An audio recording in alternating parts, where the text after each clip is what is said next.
नमस्कार, Vinayak घाळ study YouTube चॅनलवर आपल्या सर्वांचे सहर्ष स्वागत आहे।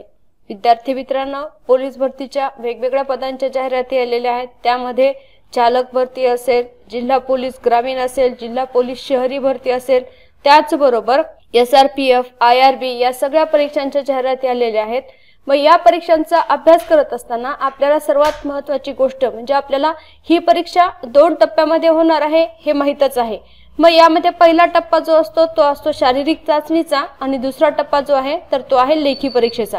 लेखी परीक्षेचा अभ्यास करत असताना आपल्याला 2 गोष्टी महत्त्वाच्या आहेत। तर त्यामध्ये सगळ्यात महत्त्वाची गोष्ट म्हणजे त्या परीक्षेला आपल्याला कोणता अभ्यासक्रम ठरवून दिलेला आहे किंवा आपल्याला कशा प्रकारे अभ्यासक्रम ठरवून दिलेला आहे तर ते पाहणे। आणि दुसरी महत्त्वाची गोष्ट म्हणजे आपल्याला पूर्वीच्या प्रश्नपत्रिकांचा अभ्यास करणे, ज्या योग्य आपल्याला जो सिलेबस दिलेला असतो तर त्या सिलेबस वरती नेमके कसे प्रश्न विचारलेले आहेत, कोणते प्रश्न विचारलेले आहेत, त्या प्रश्नांचं स्वरूप कसं आहे, त्याचबरोबर त्या प्रश्नांची काठिण्य पातळी किती आहे, त्याचबरोबर कोणत्या घटकावरती जास्तीत जास्त भर दिलेला आहे, या सगळ्या गोष्टींची माहिती आपल्याला या लेखी परीक्षेच्या माध्यमातून होणार असते। आणि या सर्व गोष्टी म्हणजेच पूर्वीच्या प्रश्नपत्रिकांचा अभ्यास नेमका कसा करायचा ह्यासाठी आपण आज एका पुस्तकाची ओळख करून घेणार आहोत। त्या पुस्तकाचं नाव आहे होणारच पोलीस कॉन्स्टेबल 78 प्रश्नपत्रिका उत्तरे व स्पष्टीकरण।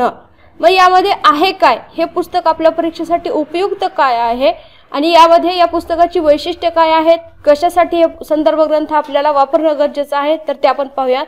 तर या ज्या प्रश्नपत्रिका आहेत यामध्ये 38 प्रश्नपत्रिका जिल्हा ग्रामीण व जिल्हा शहर पोलिसांच्या आहेत। त्यानंतर 28 प्रश्नपत्रिका चालक पोलीसच्या आहेत आणि 12 प्रश्नपत्रिका SRPF आणि IRBच्या आहेत। मग या प्रश्नपत्रिकांचं वैशिष्ट्य काय आहे किंवा या प्रश्नपत्रिका आपल्याला उपयुक्त का आहेत तर जेव्हा आपण जिल्हा ग्रामीण पोलीस भरतीचा अभ्यास करतो किंवा जिल्हा शहर पोलीस भरतीचा अभ्यास करतो तर त्या जिल्ह्याच्या या प्रश्नपत्रिका असतात आणि त्या जिल्ह्यावरती आपल्याला हमखास 3 ते 4 प्रश्न विचारलेले असतात। म्हणजेच काय, या 38 प्रश्नपत्रिकामध्ये जर समजा नागपूर जिल्ह्याची प्रश्नपत्रिका असेल तर नागपूर जिल्ह्याचं एखादं महत्त्वाचं ऐतिहासिक स्थळ असेल किंवा धार्मिक स्थळ असेल, त्याचबरोबर एखादी महत्त्वाचं धरण असेल तिथे किंवा एखादी महत्त्वाची नदी असेल तर त्या घटकावरती तिथे प्रश्न त्या जिल्ह्याच्या प्रश्नपत्रिकेमध्ये तसे प्रश्न विचारलेले असतात। त्यामुळे या 38 प्रश्नपत्रिकांचा अभ्यास करत असताना आपल्याला त्या जिल्ह्याचं जे वैशिष्ट्यपूर्ण स्थान असेल किंवा वैशिष्ट्यपूर्ण माहिती असेल तर त्याची माहिती किंवा त्या माहितीवर किंवा त्या घटकावरती नेमके प्रश्न कसे विचारलेले आहेत हे जिल्हा ग्रामीण आणि जिल्हा शहरी पोलीस भरतीचा अभ्यास करताना लक्षात येतं। त्यानंतर दुसरं जे आहे 28 प्रश्नपत्रिका ज्या आहेत तर त्या चालक पोलीसच्या आहेत। मग यामध्ये आणि जिल्हा ग्रामीण आणि जिल्हा शहरी पोलीस भरती परीक्षेमध्ये किंवा प्रश्नपत्रिकांमध्ये फरक काय आहे तर या ज्या 28 प्रश्नपत्रिका चालकच्या आहेत तर यामध्ये हे सर्व प्रश्न तर विचारलेलेच असतात। म्हणजे चालक भरती सुद्धा जिल्हानिहाय होत असते आणि यामध्ये त्या जिल्ह्यावरती प्रश्न विचारले जातातच, परंतु चालक भरतीमध्ये आपल्याला आणखीन एक घटक ऍडिशनल विचारला जातो, तो म्हणजे वाहतूक विषयकची चिन्ह जे आहेत तर त्यावरती आपल्याला प्रश्न विचारले जातात। मग या प्रश्नांचा आपल्याला काय होतं, या चालकच्या पूर्वीच्या प्रश्नपत्रिकांच्या माध्यमातून कोणत्या चिन्हावरती जास्तीत जास्त भर दिलेला आहे, कोणते चिन्ह कशा प्रकारे विचारलेले आहेत।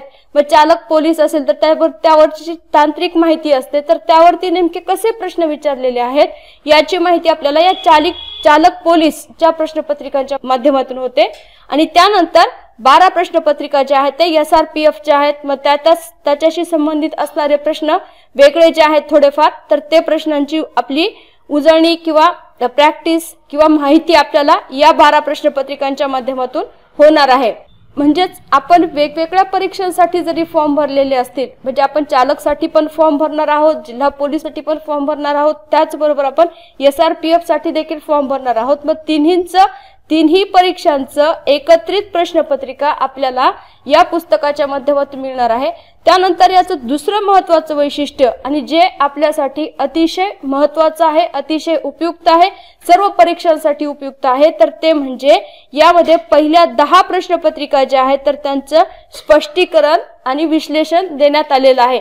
म्हणजेच काय की यामध्ये ज्या पहिल्या 10 प्रश्नपत्रिका आहेत तर त्या प्रत्येक प्रश्नपत्रिकेमधील 10 प्रश्नपत्रिकांमधील प्रत्येक प्रश्नाचं स्पष्टीकरण दिलेलं आहे। त्यामध्ये मराठी असेल, त्याचबरोबर सामान्य ज्ञान असेल, बुद्धिमत्ता चाचणी असेल किंवा अंकगणित असेल, तर या स्पष्टीकरणाचा आपल्याला काय फायदा होतो? आता समजा आपण एक मराठीचा प्रश्न घेऊया. त्या प्रश्नामध्ये आपल्याला विभक्ती प्रत्ययावरती आपल्याला प्रश्न विचारलेला आहे की त्या मुलाने अभ्यास केला, हे वाक्य आहे मराठी व्याकरणाचं आणि मुलाने या शब्दाला अधोरेखित केलेला आहे, अंडरलाईन केलेली आहे आणि आपल्याला विचारलेलं आहे की या शब्दाची किंवा या वाक्यातील अधोरेखित केलेल्या शब्दाची विभक्ती कोणती? तर ने एशी हे तृतीया विभक्तीचे प्रत्यय असल्यामुळे त्याची विभक्ती असेल तृतीया. मग या ठिकाणी आपल्याला उत्तर तृतीया, मग पर्यायामध्ये काय दिले असते? प्रथमा, द्वितीया, तृतीया, चतुर्थी. आपण तृतीया हे उत्तर बरोबर लिहितो. पण त्यानंतर मग या स्पष्टीकरणामध्ये काय दिलेलं आहे? तर विभक्तीचे प्रत्यय म्हणजे विभक्तीचे एकूण जे 8 प्रकार आहेत, प्रथमा ते संबोधन पर्यंतचे जे 8 प्रकार आहेत आणि त्या 8 प्रकारामध्ये विभक्तीला लागणारे प्रत्यय म्हणजे प्रथमाला कोणते प्रत्यय लागतात, द्वितीयेला कोणते प्रत्यय लागतात, तृतीयेला कोणते प्रत्यय लागतात आणि मग ते ओळखायचे कसं हे त्याच प्रश्नाच्या पुढे दिलेलं असतं. त्यामुळे आपला तो प्रश्न जेव्हा आपण करतो त्याच वेळेला आपल्याला विभक्ती हा घटक नेमका काय आहे आणि आपण थोडाफार अभ्यास केलेला असतो, त्यामुळे त्याची प्रॅक्टिस देखील आपली त्यावेळेला होऊन जाते. म्हणजे एकतर आपल्याला ती संकल्पना क्लिअर होते, त्याचबरोबर त्याचा सराव देखील होतो. हे झालं आता मराठी या घटकाच्या बाबतीत. बुद्धिमत्ता आणि अंकगणिताचं काय? तर बुद्धिमत्ता आणि अंकगणिताचे पहिले 10 जे प्रश्नपत्रिका आहेत तर प्रत्येक प्रश्न आपल्याला सोडून दिलेला असल्यामुळे बुद्धिमत्ता या घटकावरती जर समजा इंग्रजी वर्णमालेवरती प्रश्न विचारलेला असेल आणि तो कसा सोडवायचा हा तिथे जर सोडून दिलेला असेल तर त्याच प्रकारचा दुसरा प्रश्न आला तर आपल्याला तो देखील सोडवायला मदत होईल किंवा तशाच प्रकारचा प्रश्न आला तर आपल्याला लक्षात येते की त्या प्रश्नाचं लॉजिक त्या प्रश्नपत्रिकेमध्ये तशा प्रकारे होतं. मग आपण ते लॉजिक लावून तो प्रश्न सोडवण्याचा प्रयत्न करतो आणि त्याचा आपल्याला मदत होते. बुद्धिमत्ताचं हे झालं. त्यानंतर अंकगणिताच्या बाबतीत देखील सरळ व्याज असेल, चक्रवाढ व्याज असेल, त्याचबरोबर नफा तोटा असेल, शेकडेवारी असेल तर त्यांची एक विशिष्ट सूत्र असतात आणि त्याची सोडवण्याची एक पद्धत असते. मग ते विशिष्ट सूत्र त्या पद्धतींचा वापर आपण करून आपण ती गणित अंकगणिताची सोडवत असतो. म्हणजे जर आपल्याला त्याचं सूत्र माहित असेल, चक्रवाढ व्याज काढण्याचं जर सूत्र माहित असेल तर आपल्याला किती जरी अवघड प्रश्न असेल किंवा कशा जरी प्रकारे प्रश्न विचारला तर चक्रवाढ व्याज कसं काढायचं हे आपल्याला समजून जातं. त्यामुळे आपल्याला त्या ठिकाणी ते प्रश्न सोडून दिलेले असल्यामुळे त्याच प्रकारचे अंकगणितावरचे प्रश्न जर पुढच्या प्रश्नपत्रिकांमध्ये आले किंवा आपल्याला आगामी परीक्षेमध्ये जर आले तर आपल्याला सोडवायला त्याची मदत होईल. त्या सूत्रांचा वापर आपल्याला योग्य प्रश्न सोडवण्यासाठी होणार आहे. त्याचबरोबर जीएसच्या बाबतीत सामान्य अध्ययन किंवा जनरल नॉलेजचा जो भाग आहे तर त्यामध्ये आपल्याला त्याच्याशी संबंधित असणारी माहिती म्हणजे एक प्रश्न विचारला की महाराष्ट्र राज्याची राजधानी डॅश डॅश ही आहे. आपल्याला माहित आहे महाराष्ट्र राज्याची राजधानी मुंबई आहे. तिथे पर्याय दिलेले असतात बेंगलुरू, त्यानंतर भुवनेश्वर असेल किंवा हैदराबाद असेल आणि नागपूर दिलेलं असेल तर आपण महाराष्ट्राची राजधानी मुंबई हे उत्तर लिहितो. पण त्याच वेळेला आपल्याला इतर राज्यांच्या राजधान्या देखील त्या स्पष्टीकरणामध्ये दिलेल्या असल्यामुळे आणि मग यावर्षी आपल्याला महाराष्ट्राची राजधानी विचारली तर पुढच्या वर्षी महाराष्ट्राचीच राजधानी येईल असं नाही, तर त्या ठिकाणी आपल्याला कर्नाटकची विचारू शकतात, आसामची विचारू शकतात, राजस्थानची विचारू शकतात. म्हणजेच आपल्याला स्पष्टीकरणांचा हा उपयोग होणार आहे. त्यानंतर पुढचं जे वैशिष्ट्य आहे त्याचं हे आहे की जेव्हा आपण चालू घडामोडींचा अभ्यास करत असतो तर त्यावेळेस आपल्याला जिल्हा न्याय परीक्षेला सामोरे जावं लागत असल्यामुळे आपल्याला त्या जिल्ह्याचे पालकमंत्री असतील किंवा एखाद्या मंत्रिमंडळातील मंत्री असतील, विविध खात्यांचे मंत्री विचारले जातात, विविध महामंडळाचे प्रमुख विचारले जातात. मग या 2023च्या प्रश्नपत्रिका असल्यामुळे यामध्ये आपल्याला त्यावेळेसची म्हणजेच जेव्हा ही परीक्षा 2023 मध्ये झालेली होती तर त्यावेळेसचीच माहिती त्या प्रश्नाचं उत्तर म्हणून देण्यात आलेली आहे.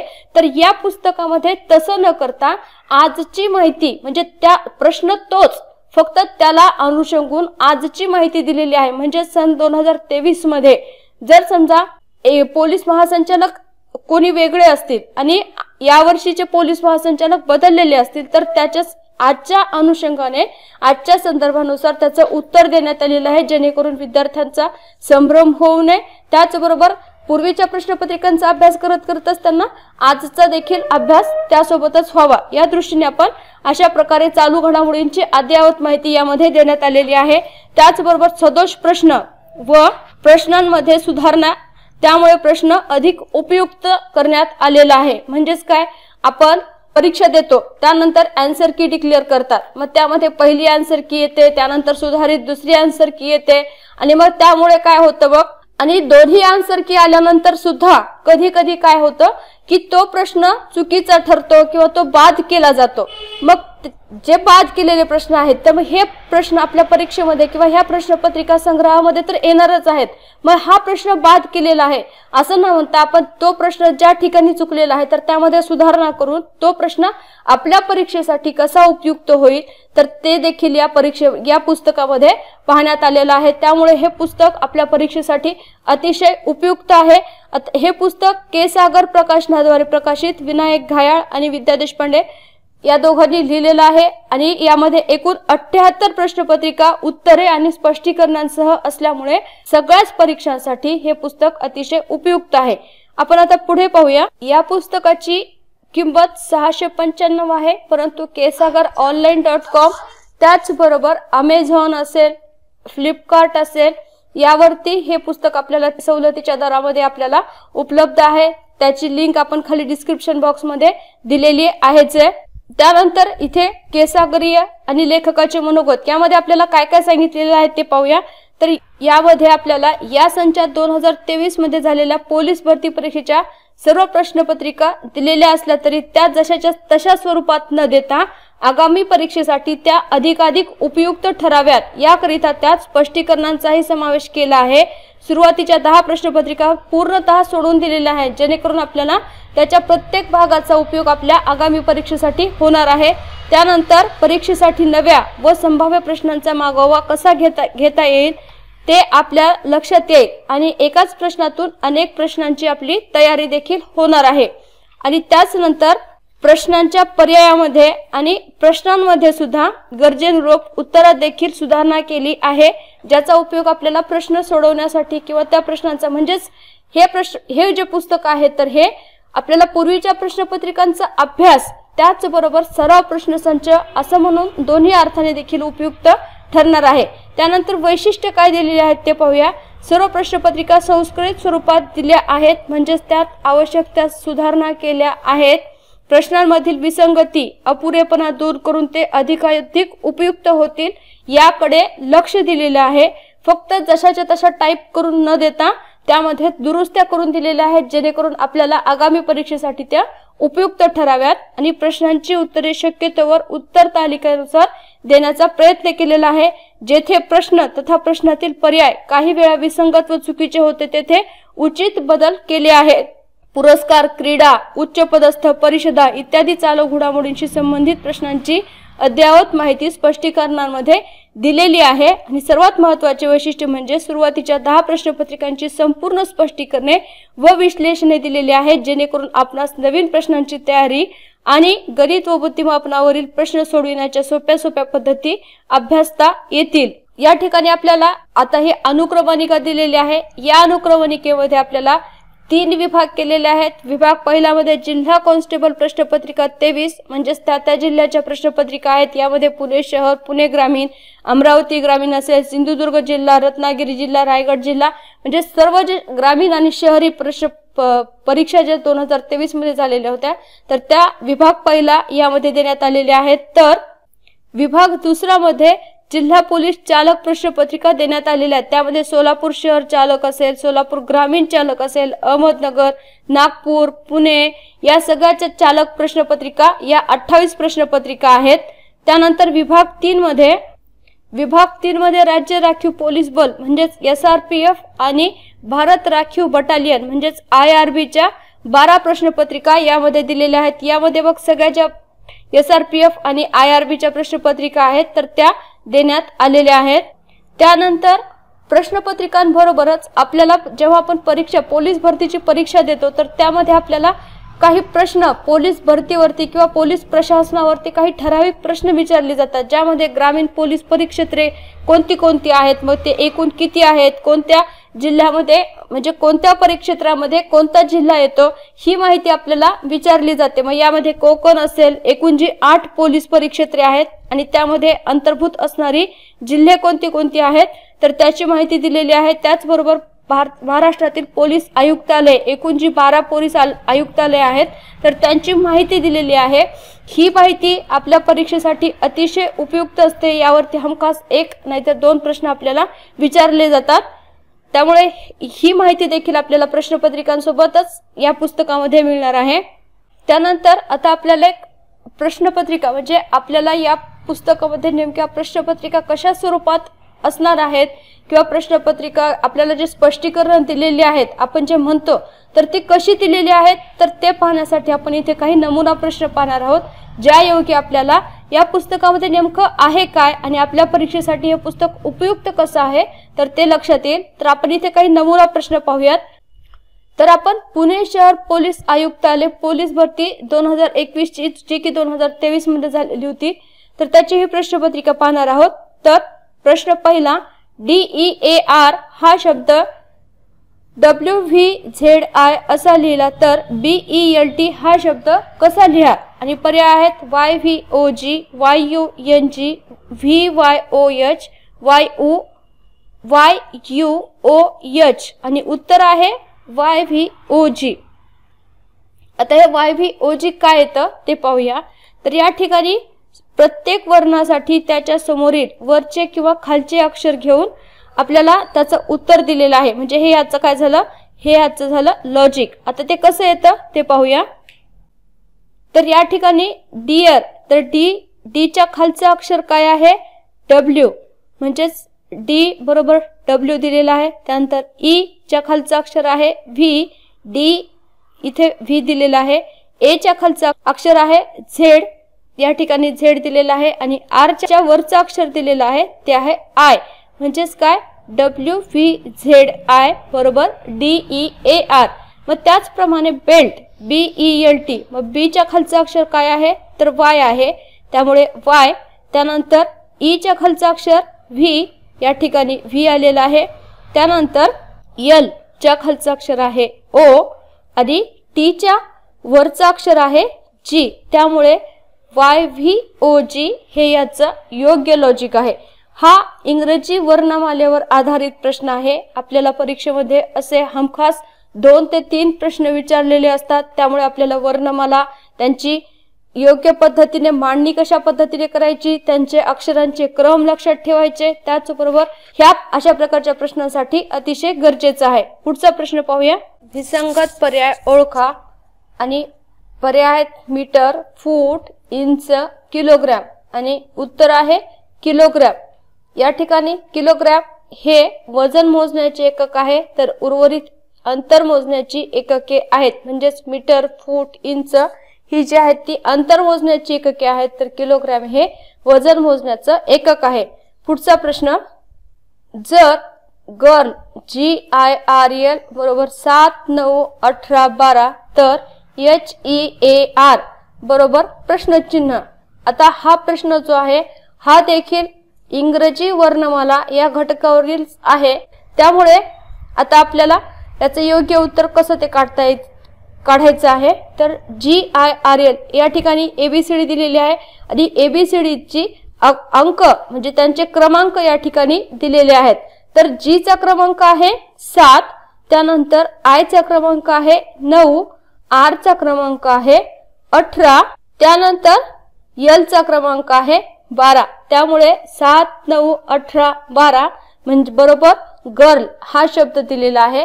त्याचप्रमाणे हियर HEAR आपल्याला त्या अक्षरांचा देखील क्रमांक काढायचा आहे। H बरोबर 8, त्यानंतर E बरोबर 5, त्यानंतर A बरोबर 1 आणि R बरोबर 18, त्यामुळे 8, 5, 1 आणि 18 म्हणजेच पर्याय क्रमांक D हे याचं योग्य उत्तर आहे। इंग्रजी वर्णमाला त्यामध्ये आपल्याला त्यांचे क्रमांक आणि त्याचबरोबर त्यांच्या खालची अक्षरे कोणती आहेत हे देखील पाठ असणं या प्रकारच्या प्रश्नांसाठी गरजेचं आहे। पुढचा प्रश्न, या ठिकाणी इंग्रजी वर्णमाला दिलेली आहे परंतु त्याची एकक गटांमध्ये केलेली मांडणी कशा प्रकारे असते तर त्यावर आधारित हा प्रश्न आहे। ABA-BC-AC-CAB-CBC आणि पर्याय आहेत CCBA B B B B, C B B A, C A A C आणि उत्तर आहे पर्याय क्रमांक सी म्हणजे सी बी बी ए। ते कसं येतं ते पाहूया। तर A B A, C B C, A B A, C B C या प्रकारे या वर्णांचे गट केलेले आहेत आणि 3-3चे गट केल्यामुळे त्या ज्या रिकाम्या जागा आहेत तर त्या रिकाम्या जागी सी बी बी ए हे अक्षर येतात। पुढचा प्रश्न Bombay, B O M B A Y जसे C P N C B Z तर P double O N A म्हणजेच पुन्हा बरोबर प्रश्नचिन्ह। तर या ठिकाणी आपल्याला उत्तर दिलेलं आहे क्यू पी पी ओ बी।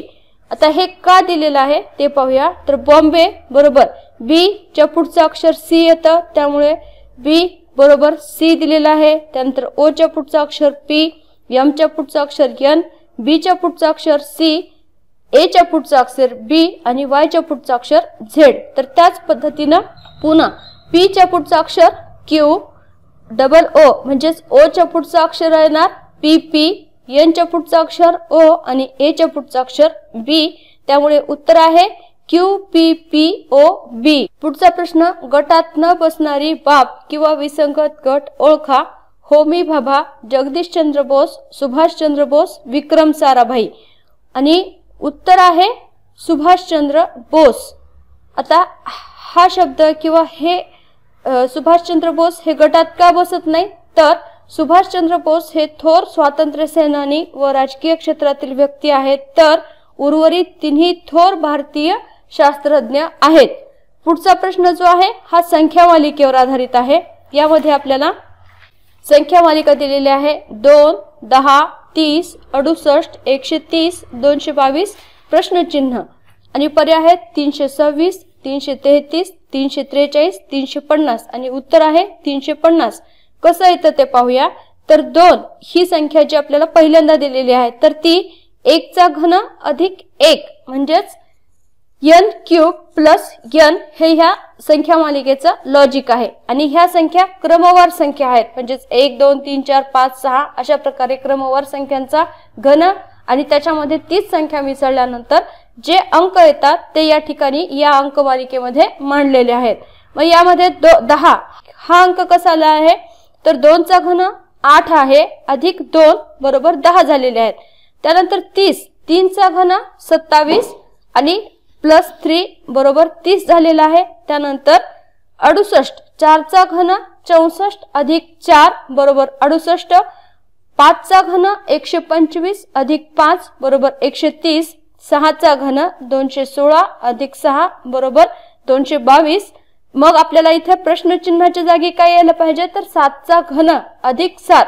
मग 7 चा घन काय आहे तर 343 आहे आणि त्यामध्ये 7 मिसळले असता उत्तर येतं 350। त्यामुळे पर्याय क्रमांक डी याचं योग्य उत्तर आहे।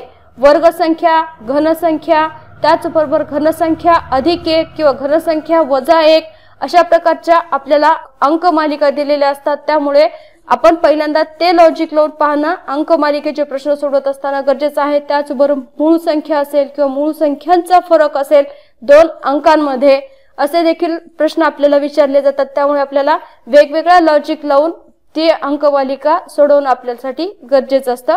पुढचा प्रश्न पाहूया। यामध्ये 324, 18, 288, 240, 22, 196, 560 प्रश्नचिन्ह 416 आणि पर्याय आहे 36, 72, 33, 62 आणि उत्तर आहे 72।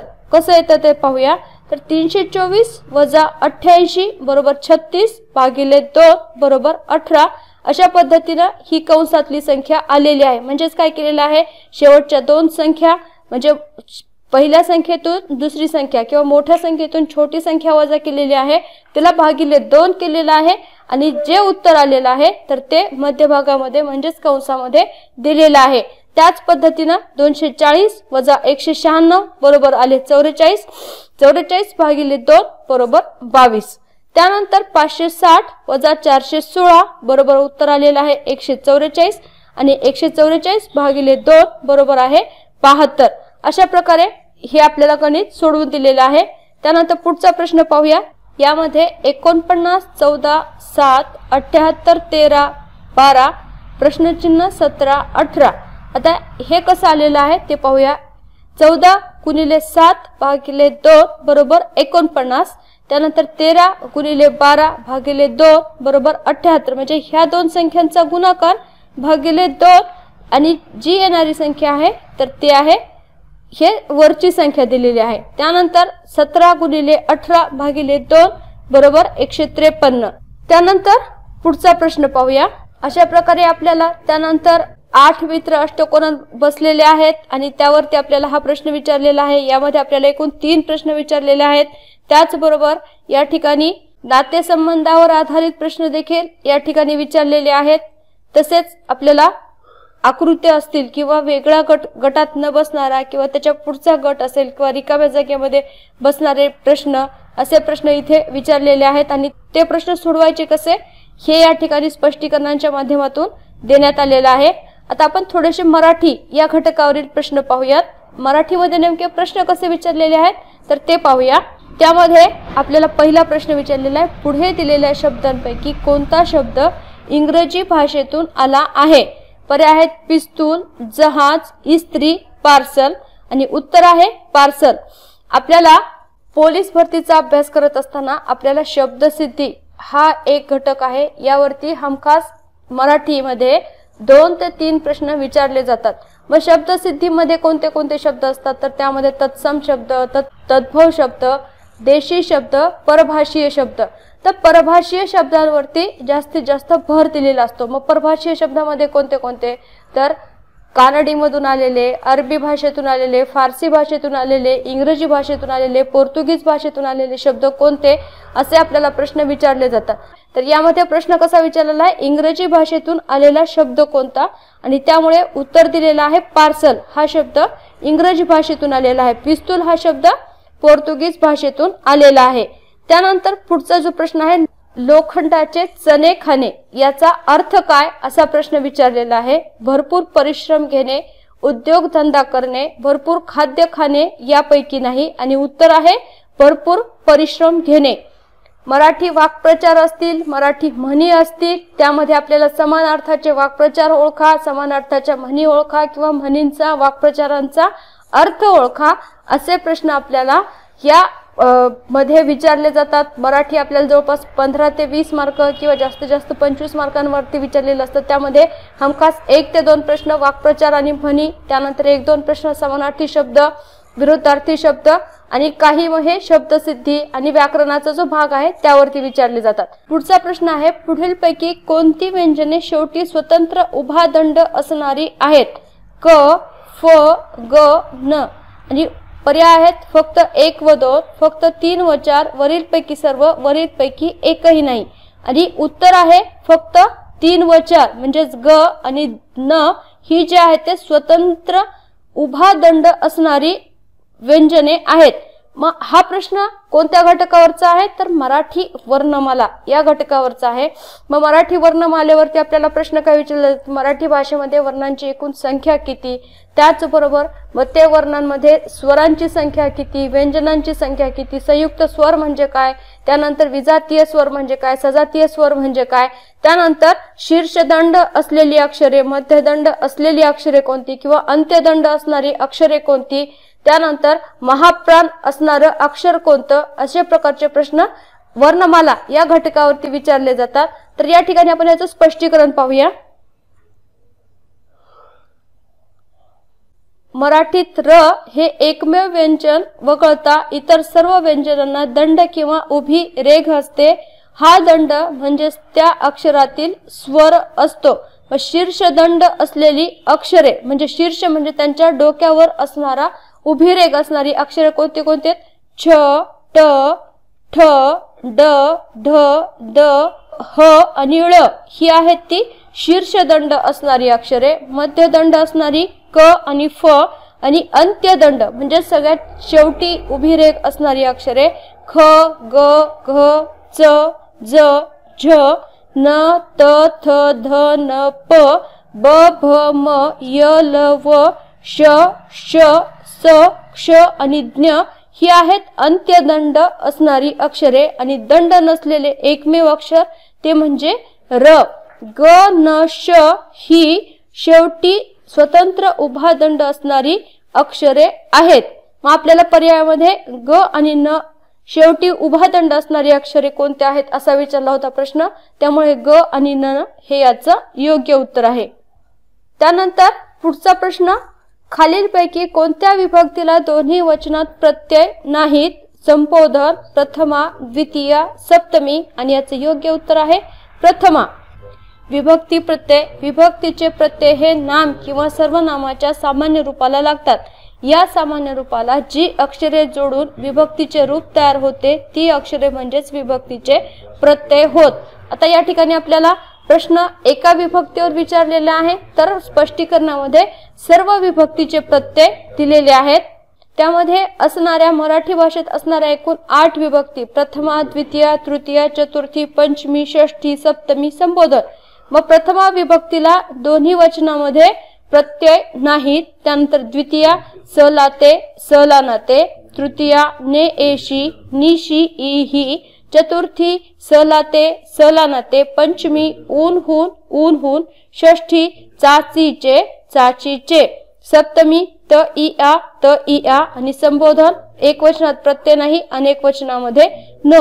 आता परीक्षेमध्ये आपल्याला असा देखील विभक्तीवर प्रश्न विचारला जातो की अशा विभक्ती किंवा विभक्तीचे असे कोणते दोन प्रकार आहेत की ज्याचे दोन्ही प्रत्यय सारखे आहेत? तर चतुर्थी आणि द्वितीया ह्या ज्या दोन विभक्ती आहेत तर यांचे प्रत्यय सारखे आहेत, म्हणजे सारखेच प्रत्यय असणारे विभक्ती कोणत्या कोणत्या आहेत? तर त्या आहेत द्वितीया आणि चतुर्थी।